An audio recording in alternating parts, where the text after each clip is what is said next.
Bueno, si les parece que arranquemos, así no se nos demora todo y ya tenemos algunos participantes. Bueno, muy buenos días a todos. Bienvenidos a esta nueva edición de las Jornadas de Informática en Salud del Hospital Italiano. Mi nombre es Adriana Iannicelli y junto a Fernando Binder vamos a estar moderando este track de Ciencias de Datos. La finalidad de este espacio es que cada uno de nuestros invitados nos cuenten cómo la tecnología de Business Intelligence y de Data Analytics pueden contribuir a mejorar la gestión y la toma de decisiones en las organizaciones. Bueno, en esta ocasión le damos la bienvenida al doctor Martín Díaz Maffini. Martín es jefe de Informática Médica del Hospital Alemán. Es médico recibido de la UBA, consultor del Ministerio de Salud de la Nación Argentina y consultor internacional de la Organización Panamericana de Salud. Yo voy a dejar de presentar el programa y le voy a dar lugar a Martín para que pueda presentar pantalla. Bárbaro. Hola Martín, bienvenido. Hola, buen día, ¿cómo están? ¿Se escucha bien? Sí, perfecto. Bueno, bárbaro, Se ve y muchísimas se escucha gracias. bien. Bárbaro. Muchísimas gracias por la invitación en una primera instancia y bueno, la idea es comenzar a contarles un poco de qué viene esto, como decía Adriana. El título es medio provocativo, a propósito, por supuesto, se llama Tenemos soluciones, necesitamos tus problemas. Vamos a ver si tenemos soluciones y si nos podemos encontrar con los problemas que queremos tener para esas soluciones. Ya les adelanto, es mentira, no tenemos soluciones. Tenemos algunas herramientas que quizás podamos llegar a aportar como alguna solución. Bien, bueno, ya me presentó un poco Adriana, esa es mi foto. Es reciente, porque siempre me dicen que pongo fotos viejas cuando era más pelirrojo y menos canoso. Bueno, ahí está, es esa. Esos son mis datos y mis contactos si alguien quiere contactarse. Y de base, como decía Adriana, soy médico recibido en la UBA, hice la especialidad de medicina interna en el Hospital Naval de Buenos Aires, hice la maestría en informática y salud en esta casa de estudios en el Hospital Italiano y me autopercibo médico informático. En realidad no tengo ningún título al respecto y creo que por lo menos acá en Argentina no existe tal cosa, pero bueno, los que nos autopercibimos así más o menos estamos de acuerdo en que somos quienes y demás. Personal de salud, informático, algo por el estilo sería mejor, pero bueno, es lo que es. Bien. La experiencia que quiero traer hoy aquí está relacionada con mi trabajo en este hospital, en el Hospital Alemán de Buenos Aires, un hospital más o menos para darle un marco y un contexto de 800.000 consultas ambulatorias al año, 11.000 internaciones al año, 250 camas de internación y más de 50 especialidades médicas. Lo que tienen a la derecha en ese croquis, en esta esquina de acá, Pueyrredón y Juncal, es el nuevo edificio Juncal, lo que va a agregar unas 100 camas más de internación y no sabemos cuántas internaciones, esperemos que un montón más también, y no sabemos tampoco cuántas consultas ambulatorias. En ese edificio también va a haber quirófanos nuevos y algunas estructuras más que no vale la pena ahondar en eso. Si alguien tiene alguna duda, después me escribe y le cuento. La idea de esta presentación, de esta experiencia, es contarles un poco cómo fue nuestro viaje con respecto al Data Analytics. En particular, el último pedazo de nuestro viaje. Este viaje viene desde hace mucho, pero quería comentarles el último pedazo donde empezamos a introducir algunas cuestiones un poco más disruptivas desde el punto de vista de cómo se genera la información y cómo se genera esa información y cómo se hace llegar a los que tienen que tomar decisiones. Y habitualmente cuando uno cuenta sus experiencias, cuenta las partes lindas de sus experiencias, ¿no? Los casos de éxito, mirá qué bien que nos fue con esto, mirá cómo la rompimos acá, cómo la rompimos allá, etc. Yo voy a tratar de ser lo más aséptico posible, obviamente no lo voy a lograr, pero voy a intentar contarles los altos y los bajos que tuvimos, sobre todo los bajos, en plan de que sea una experiencia interesante para aquellos que quieran tomar este camino o que lo estén tomando, que estén viajando y que puedan tomar alguna de estas experiencias y llevarla adelante eventualmente y no tropezarse con la misma piedra. Para empezar, el hospital alemán tiene más de 150 años, con todo lo que eso implica, desde el punto de vista de la inercia que implica más de 150 años, y tratamos de tener decisiones basadas en información, en la mejor información disponible. La información en general está armada a partir de datos y tiene algunas metodologías para poder armarse. Yo les voy a contar un poco, como les decía, de qué viene este asunto. Nosotros tenemos un sistema de información que venimos desarrollando hace más o menos unos 15 años, propio, con algunas adendas externas de integración de software comerciales, pero en general el core, digamos, de toda la parte asistencial, por lo menos, es de desarrollo propio, y la parte administrativa, digamos, de este sistema de información hospitalario, también tiene gran parte de desarrollo propio y alguna parte que es integración de algún sistema comercial. Bien, la idea es plantearnos un poco estas preguntas en lo que va de esta presentación y contarles, bueno, qué teníamos un poco en el HA para que sepan a partir de dónde vamos a arrancar con este cuentito, qué quisimos hacer, con qué nos encontramos cuando quisimos hacer lo que quisimos hacer, qué hicimos finalmente y qué vamos a hacer después con todo eso que nos encontramos, lo que hicimos y el feedback que tuvimos a partir de lo que hicimos.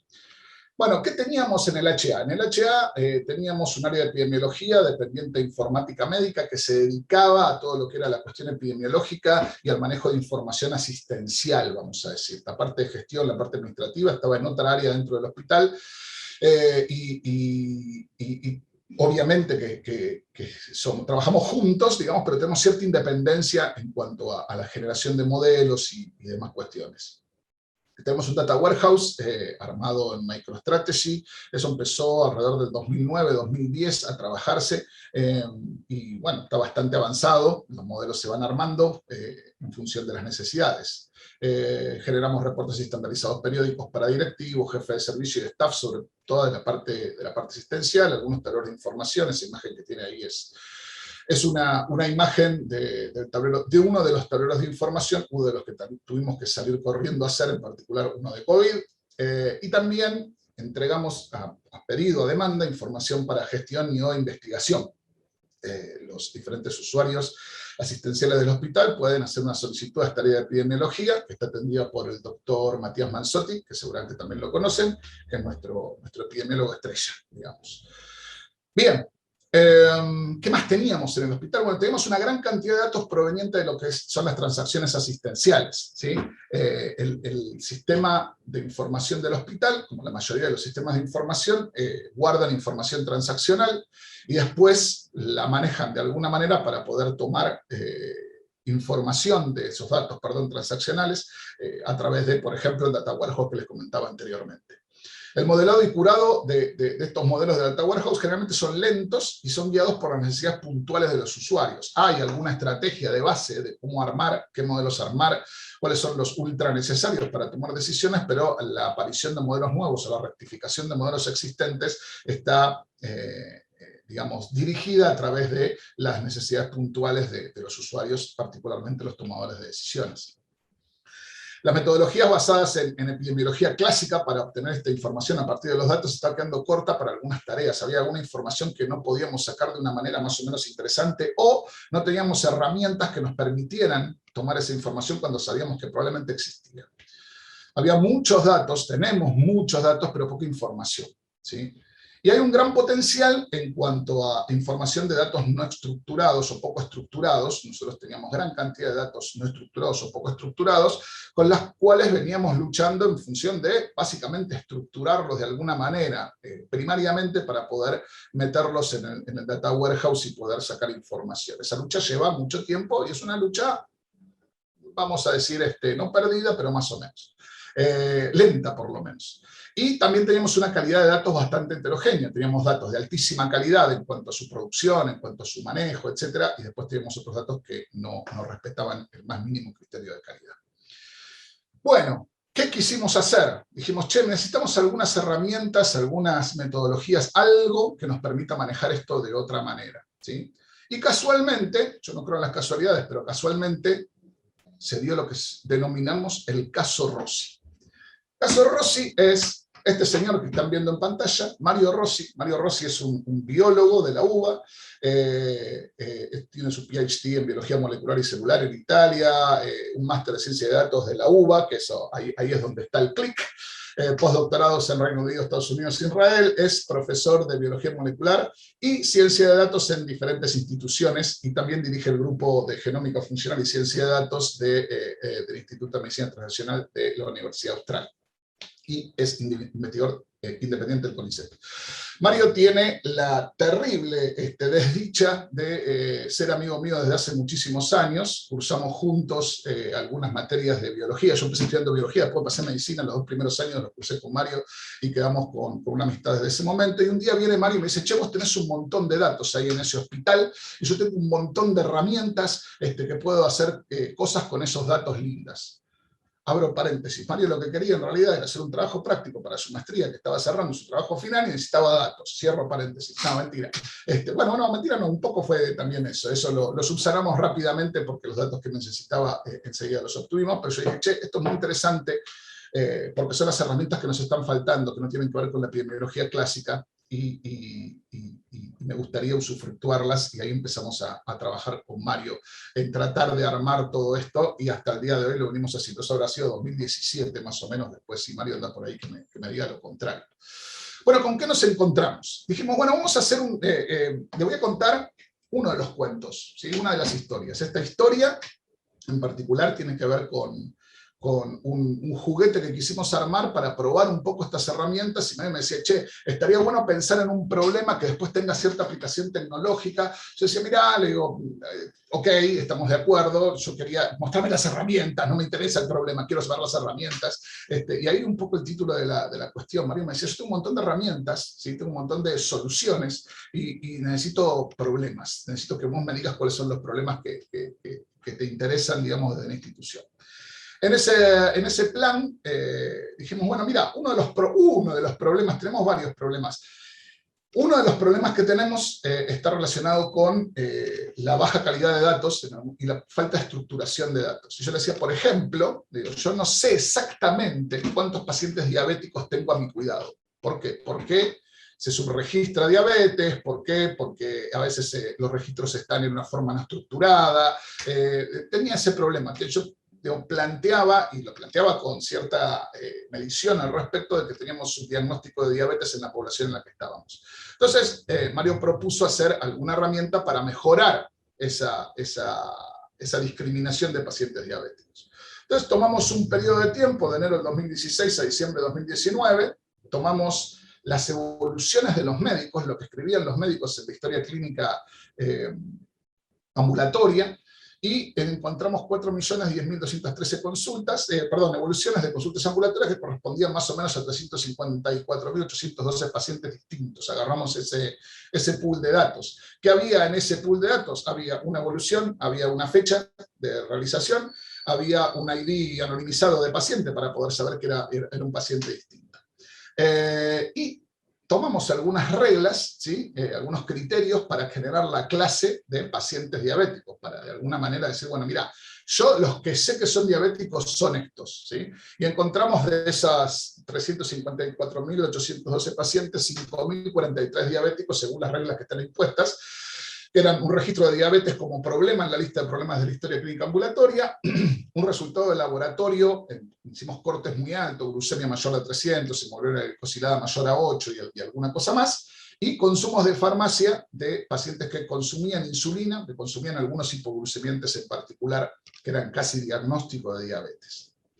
Obviamente no se superponían al 100% esos datos. Ahí tienen la tablita de triple entrada en este caso, donde se ve, digamos, que hay alguna superposición, pero no es completa.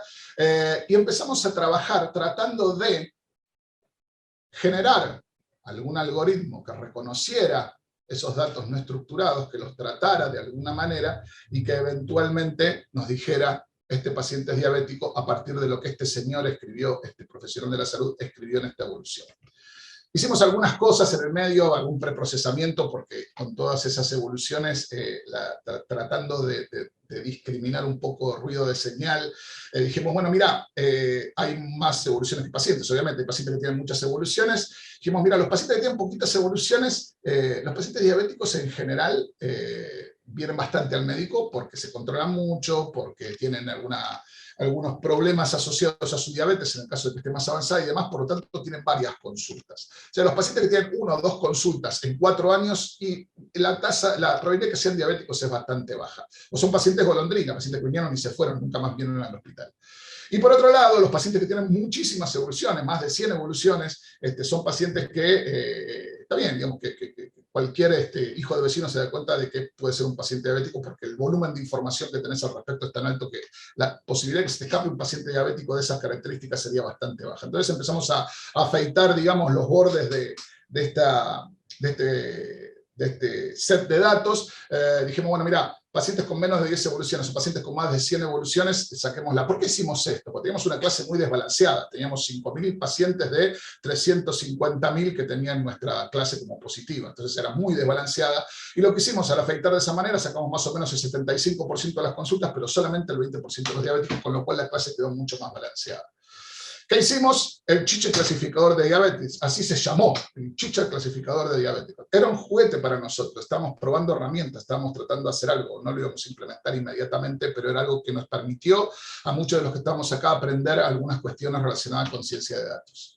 Básicamente, se los hago rápido, hicimos este set que les comentaba, le aplicamos varios clasificadores, intentamos encontrar alguno que performara mejor. Con Word Embeddings encontramos esa matriz de resultantes, donde abajo a la derecha 523 diabéticos bien clasificados, los true positivos, verdaderos positivos, arriba a la izquierda los no diabéticos bien clasificados, los verdaderos negativos, y después teníamos falsos negativos, diabéticos mal clasificados, y falsos positivos, no diabéticos mal clasificados. ¿Qué más hicimos? Lo que hicimos fue agarrar todas las evoluciones de cada uno de los pacientes, concatenarlas en un gran texto largo y aplicarle una herramienta llamada Word2Vec, que es para, de alguna manera, vectorizar los componentes de cada uno de estos cuatro corpus diferentes, las 4 partes de la matriz de confusión. Esta herramienta lo que permite es establecer alguna relación entre las diferentes palabras que hay adentro de ese corpus para cada uno de los pacientes y el resto, digamos, un tema de cercanía, por eso se vectoriza. Y elegimos una serie de palabras clave, ese fue nuestro tagging humano, que tuvieron relación con la diabetes y otras que no, para ver cómo se agrupaban en un gráfico de 2 dimensiones. Hicimos una disminución de dimensiones con un MDS, y esas son las palabras, las que están en rojo son las que tienen que ver con diabetes, las que están en verde son las que no tienen que ver con diabetes, y cuando lo ven en el gráfico, este es el gráfico de los 523, que eran los verdaderos positivos. Si se fijan, todas las palabras en rojo están medio juntitas acá en el medio, y cuando ven a los verdaderos negativos, fíjense cómo la dispersión de esas palabras es mucho más alta. Es un gráfico con una visualización MDS. Y para el resto, es decir, bueno, como les comentaba recién, para los falsos negativos y los falsos positivos también hay disgregación de esas palabras. Esto nos permitió identificar, digamos, o primero validar que lo que estábamos mirando parecía más o menos lógico, y nos permitió generar también un clasificador a partir de estos agrupamientos, ¿sí? Y fuimos a mirarlos, el clasificador. ¿Cómo performaba este clasificador contra nuestro tagging automático que habíamos hecho en la primera parte? Este es el listado de los pacientes, digamos. Este es el ID de pacientes que está anonimizado. Esta es la clase, si es verdadero positivo, o perdón, si es diabético o no es diabético. Y esta es la probabilidad, según el algoritmo, de que fuera o no fuera diabético. Resulta que teníamos uno que tenía un 0 seguido de 5 9s de probabilidad de que fuera diabético, y la clase era que no era diabético. Entonces fuimos a mirar ese texto, a ver qué pasaba.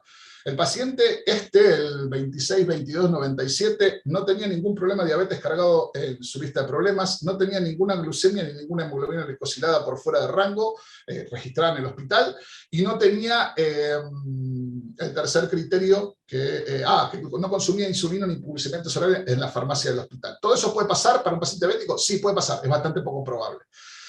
Este caso era uno de esos, digamos. Desde el punto de vista del análisis de las evoluciones, había una certeza casi exacta de que este paciente era diabético, sin embargo, no pasaba ninguna de estas cosas que acabo de nombrar. Fuimos a ver qué decían las evoluciones de ese paciente. Este es el choclo, digamos, de evoluciones de ese paciente, y si se fijan, hay un montón más de taxa dentro de la evolución. Yo quise marcar este en particular, que dice, refiere diabetes 2, metformina. Dice claramente, refiere diabetes 2, metformina. Todas esas palabras claves, más otras referentes a diabetes que hay en este texto, lo hacen performar tan arriba, desde el punto de vista del clasificador, para identificar diabetes. Este era nuestro chiche, y con esto estuvimos jugando un rato largo y demás. Era simplemente para mostrarles un poco de qué venía. ¿Qué más hicimos? Bueno, nos divertimos con otras cosas. Resulta que cuando alguien se enteró de que estábamos haciendo esto, de vuelta como un juguete, dijo, che, yo tengo un problema con los prescriptores de resonancia, están prescribiendo un montón de resonancias. Básicamente un financiador decía, che, el financiador del hospital decía, están prescribiendo un montón de resonancias, a mí las resonancias me salen carísimas y yo quiero saber por qué, quiénes, no, decían así, yo quiero saber quiénes son los que están prescribiendo más resonancias. Che, ¿estás seguro que están prescribiendo más resonancias? ¿O es otra la causa de que a vos te aumente la cantidad de resonancias que estás pagando? Ahora les voy a mostrar algún gráfico al respecto porque es muy interesante la respuesta. Bueno, hicimos un visualizador de pacientes COVID-19 también, que hay alguna imagen por ahí. Generamos algunos indicadores para investigación clínica, que cuando se enteraron que estábamos trabajando con esto, nos pusimos a trabajar con ellos y seguimos trabajando con la gente que está haciendo investigación clínica. Tuvimos alguna interacción con empresas de datos. Vieron que este mundo es medio chico y de repente empezaron a aparecer empresas de datos a decirnos, che, ustedes están haciendo esto, nosotros podemos ayudar. Bueno, buenísimo, vení, contanos qué nos podés ayudar y veamos cómo trabajar juntos. Hasta ahora estamos en tratativas, no hemos llegado a ninguna conclusión al respecto. Y también, y esto yo creo que es un kit, digamos, dentro de este asunto, de este viaje, es, dijimos, che, tenemos que estudiar. Digamos, muchos de los que estábamos acá y que teníamos alguna idea de epidemiología clásica, incluso la formación bastante académica en epidemiología clásica, muchas de estas cosas, muchas de estas herramientas nos eran ajenas y nos pusimos a estudiar. De hecho, armamos un grupo, somos como 10 ahora, más o no, 8, perdón, es un grupo de estudio, nos juntamos una vez por semana, cada uno se encarga de preparar alguna clase sobre un tema en particular y estamos tratando de entender alguna de estas herramientas y sus aplicaciones en la realidad, también con la ayuda de Mario. De hecho, hoy a la tarde Mario nos va a dar una clase en particular sobre uno de estos temas. Algunas imágenes, esto es un diagrama de Venn de lo que les comentaba de investigación clínica, donde decía, bueno, yo quiero saber cuántos pacientes con cáncer de mama tengo, y yo decía, define paciente con cáncer de mama. No puedo definir paciente con cáncer de mama, son los que tienen, bueno, empezamos a ver, bueno, mira, desde el punto de vista de las cirugías, ¿sí? Desde el punto de vista de la histología, desde el punto de vista de las evoluciones, o desde el punto de vista de si habían hecho o no quimioterapia, podemos más o menos detectar cuáles son los pacientes con cáncer de mama que tenemos, y ellos empezaron a pensar un algoritmo para poder definir paciente de cáncer de mama o para tratar de ser lo más expansivos posibles y tratar de detectar todos los pacientes con cáncer de mama. Esto fue un trabajo en particular que hicimos con la gente de investigación clínica. Después hicimos algunos trabajos también para parte del financiador, para tratar de identificar cuáles eran los gastos que tenían, en este caso están clasificados por percentilo de gasto, es decir, los más caros están a la izquierda, los que más gastan están a la izquierda y los que menos gastan están a la derecha, divididos por percentilos, hasta acá es al 25 y acá es un poco más chiquito, hasta el 4 al 8, el 2 al 4 y el 0 a 2, de manera gráfica mostrarle cómo son las grandes categorías de gastos para que pudieran tomar decisiones al respecto de a dónde apuntar en un caso de un plan de ajuste o algo por el estilo, o tratar de saber por dónde está sangrando las finanzas de ese financiador. Después también hicimos algunas herramientas de visualización también para otros financiadores, donde nada, eran simplemente visualizaciones de datos que ellos nos mandaban. También trabajamos bastante sobre eso. En este caso lo que se está viendo es cómo son cómo están categorizadas en 3 niveles de categoría las consultas, si yo mal no recuerdo, me olvidé poner el título, de un periodo de tiempo en el hospital, cuántas son, por ejemplo, acá por servicio, en este caso es clínica médica y emergencias que están juntos como categoría, y finalmente cuáles de esas son de clínica médica, que son la mayoría de este grupete. La de las resonancias, esto fue hermoso. La hipótesis de base de este grupo era que los médicos estaban pidiendo más resonancias porque estaban pidiendo más resonancias, porque eran es más, no eran los médicos, eran los traumatólogos, y entre los traumatólogos eran 2 o 3 que eran malos que pedían más resonancias. Cuando fuimos a evaluar los datos, empezamos a ir un poco hacia atrás y empezamos a ver, che, bueno, a ver, ok, pide más resonancia, sí, efectivamente, hay un desfasaje de 13% entre un año y otro, de 2018 y 2019, si yo mal no recuerdo, de ahí está, mira, 2018 y 2019, en cuanto a las resonancias que se pedían para estos pacientes. Cuando empezamos a agrandar un poco el análisis, empezamos a encontrarnos, acá no hubo mucha herramienta de ciencia de datos, era simplemente visualizar los datos y atacarlos de una manera un poco más compleja, nada más. Empezamos a mirar un poco y resulta que la alta tasa de resonancia en realidad no estaba relacionada con eso, sino que había habido un aumento de la oferta de turnos, había habido un aumento de las consultas y de hecho había habido una disminución de la tasa de resonancia por consulta. Lo que pasa es que era tan grande el aumento de las consultas que justificaban ese 13% de aumento de resonancias. Entonces el problema no era que estaban pidiendo más resonancias, sino que el problema era que estaban viendo más pacientes, ergo estaban pidiendo más resonancias. Incluso están pidiendo menos que lo que pedían antes, porque hay una disminución del 13% en cuanto a la tasa de un año a otro. Muy bien. Me estoy apurando porque sé que me queda poco tiempo. ¿Qué vamos a hacer? Es un poco la pregunta y lo que les cuento. Tratando de hacerle honor al título, vamos a buscar problemas con los servicios asistenciales del HA. Nuestra primera estrategia para tratar de introducir estas herramientas a niveles de los tomadores de decisión fue presentarlo como un área nueva de trabajo y con recursos y bla, bla, bla, bla, bla, bla. No nos fue muy bien. La verdad que plantearlo, digamos, desde arriba, top down, no fue una buena estrategia hasta ahora desde el punto de vista de los resultados. Así que dijimos, bueno, vayamos por bottom up, empezamos a meter a los diferentes servicios por separado, independientemente de los tomadores de decisión de más alto nivel, en estas cosas y empezar a hacer un poco de data literacy con ellos, a ver si podemos encontrar problemas para tratar de aplicar estas soluciones. Entonces, bueno, buscar problemas, como decía, con los servicios asistenciales del hospital, publicar las experiencias académicas desarrolladas, que más allá de algunas ser juguetes, están buenas por sí mismas, así que pretendemos publicarlas prontamente. Buscar problemas con tomadores de decisiones, de vuelta, más allá de que el primer no ya lo tenemos, vamos a seguir insistiendo con esto. Buscar problemas con tesis de doctorado y trabajos finales para ayudarlos en la confección de los mismos. Desarrollar el área de ciencia y datos dentro del hospital, digamos, eso fue nuestra primera estrategia y lo seguimos manteniendo y lo venimos luchando de a poquito. Cambiar la cultura imperante en acercamiento de datos y de información. Eso es un tema cultural, no es un tema de tecnologías ni es un tema de nada, es un tema cultural. La cultura imperante, porque hace muchos años que se hace así, y por un tema también de data literacy, es no usar estas herramientas, sino usar herramientas más de epidemiología clásica y de alguna manera minimizar o simplificar la cuestión de estos datos y aprender del futuro a medida que se presenta, digamos, ¿no? Eso es un poco, en general uno aprende del pasado cuando lo analiza, la idea es ir subiéndonos a los emergentes a medida que van cambiando. Bueno, creo que esta es la última, sí, muchísimas gracias. Espero haber cumplido con el objetivo de mostrarles un poco los altos y los bajos y contarles un poco la experiencia que estamos haciendo. Cuando uno... En investigación en general y en particular, lo venimos viendo en esto de Data Science, la gente, digamos, uno muestra sus experiencias positivas, sus casos de éxito, que habitualmente son un porcentaje pequeñito de las cosas que a uno le pasan como equipo y que nos pasan a todos. Y hay genera mucha expectativa por los mismos que tratamos de vender este tema, por decirlo de alguna manera, y mucha expectativa por el pensamiento mágico subyacente cuando uno no termina de entender de qué se trata. Esto va a solucionar, no te va a solucionar ningún problema, quizás alguno, con suerte, y mucho trabajo antes. Así que no hablo más. Espero haber estado bien de tiempo. Sí, listo, termina. Muchísimas gracias y no sé si hay alguna pregunta. Bueno, muchas gracias Martín, muy clara tu presentación y nada más lejos de la realidad, así que está buenísimo.